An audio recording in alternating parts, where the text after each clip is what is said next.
Greetings, my beautiful lovelies. Hello, it's Emmy. Welcome back. Today I'm going to be making fry bread. And fry bread is used to make Navajo tacos or Indian tacos or Native American tacos. And it's something that I tasted for the first time when I lived in Montana.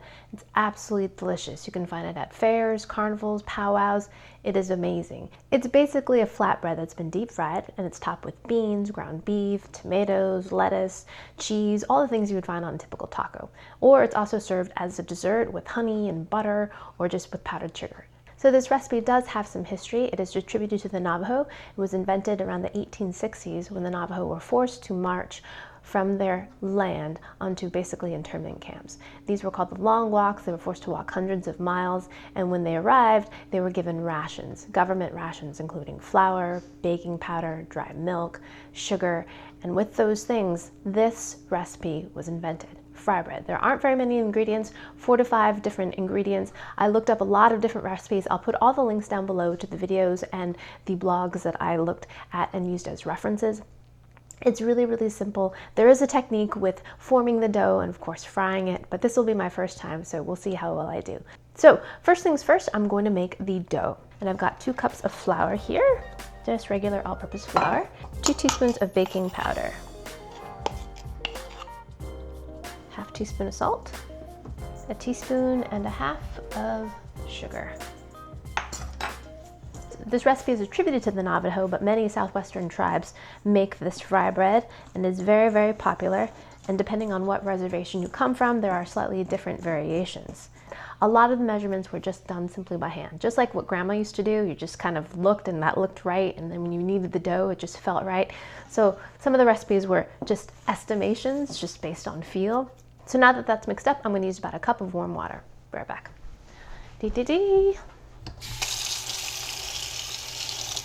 So now I've got some warm water here. It's about 1 cup to 1.25 cups, depending on the humidity of the day.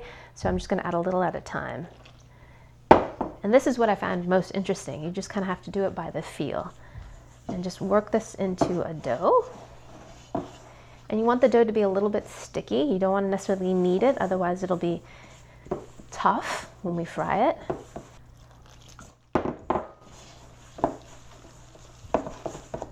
I love making dough. I love it.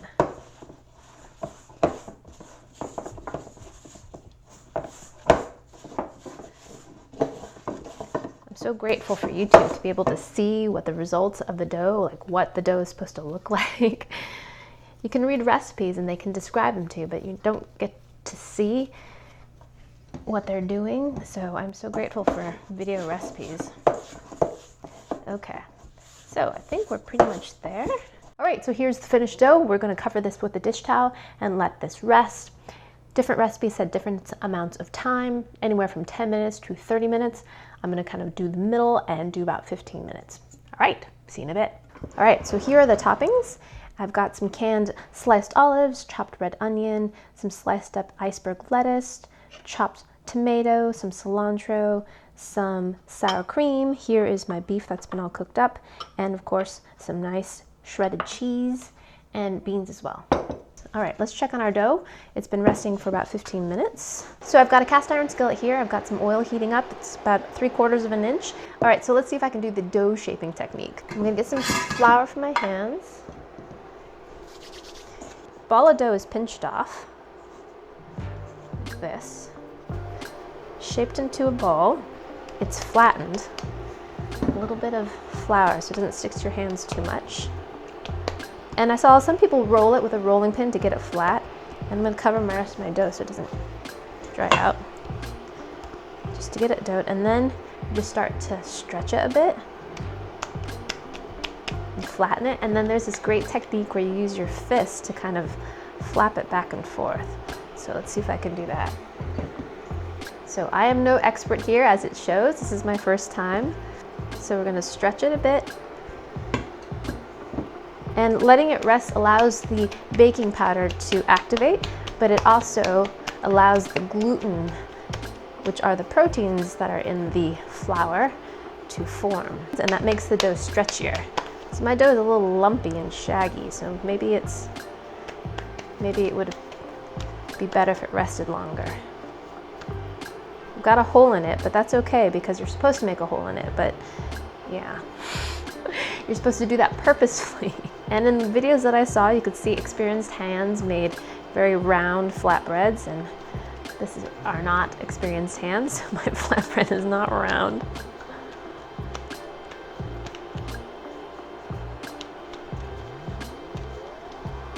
It's fun to do this though, this little flappy technique.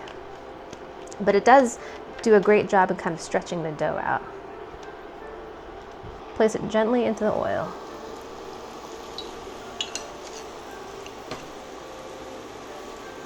Okay. Press it a little bit. Okay. It's puffing up immediately. Lovely.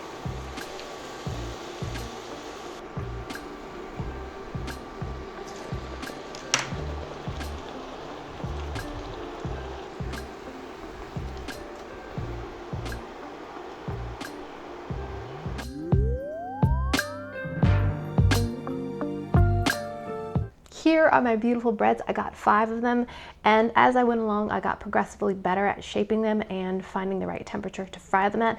You have to cook on pretty fairly high temperature, I'd say medium high to even high heat, and that's how you get this nice brown color and crispy texture. Now this is just begging to be filled with goodness. All right, so let's make the taco. I'm gonna add some shredded lettuce on top. Yummy iceberg lettuce. I love iceberg lettuce. Add some ground seasoned beef. Some beans. Just got some black beans here.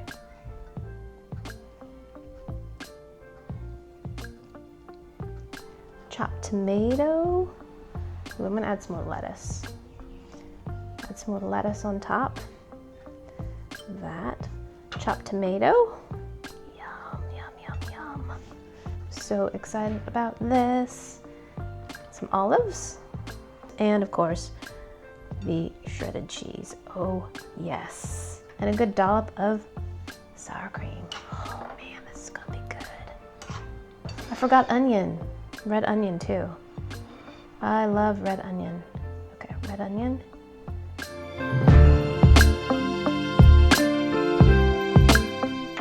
All right, will you look at this thing of beauty? I can't wait to tuck into this. Let's see. So at fairs and stuff, you see people carrying the taco on a floppy, like flimsy paper plate, and they just eat it like this. Here we go. Itadakimasu.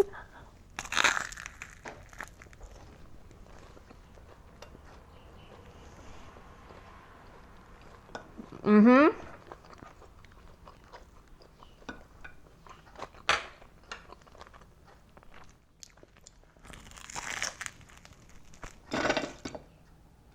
As good as I remember. The bread is delicious. It's simultaneously crispy on the outside, but chewy, but not doughy, but it has this nice chew to it. And it's got the delicious aromas that come from deep frying. It doesn't taste greasy at all. And with all those toppings on top, especially the lettuce and the tomato, the crunch of the lettuce, the kind of fresh, juicy tomato makes this a lot fresher feeling and not so heavy because you've got that fried dough bottom. And then you got the meat and the beans to make it more substantial. And it's just absolutely delicious. I think one thing I would love to have on this is a little bit of guacamole. Yes. Ah.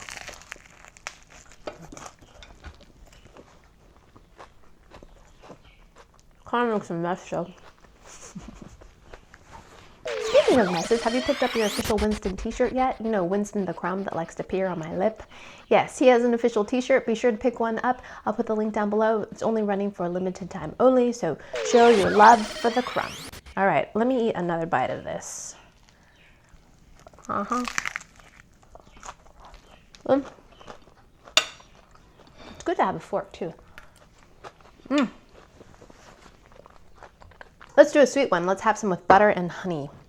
Honey toast is one of my favorite things, so I don't doubt that I will love this. So let's add a little butter to that.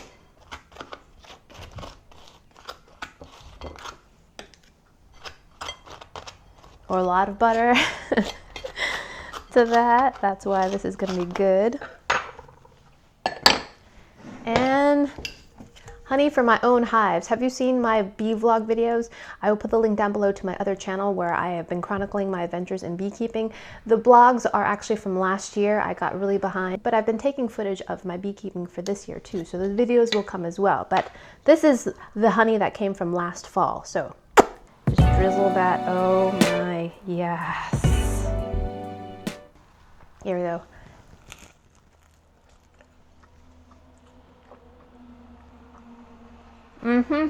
Like every fried dough that is covered with sugar, it's delicious. Scrumptious. Oh, I think I got it in my hair. The butter actually works really, really nicely in that. It enhances the kind of friedness of the bread. And then you've got just delicious honey that's drizzled all over it. It's like the best donut ever. It's got a more chew to it than a typical donut. It's not cakey at all. It's got a significant chew, which I really appreciate, and a little bit of crispness as well. I think the key to fry bread is eating it fresh. You must eat it right after it comes out of the fryer, so you get all of that delicious crunchiness. Scrum-diddly-umptious. So I know what I'm having for lunch. What are you having for lunch? I hope you guys enjoyed that one. I hope you guys learned something. Please share this video with your friends. Follow me on social media so you know what videos are coming up next. And pick up yourself a Winston t-shirt, and I shall see you in my next video. Toodaloo. Take care. Bye.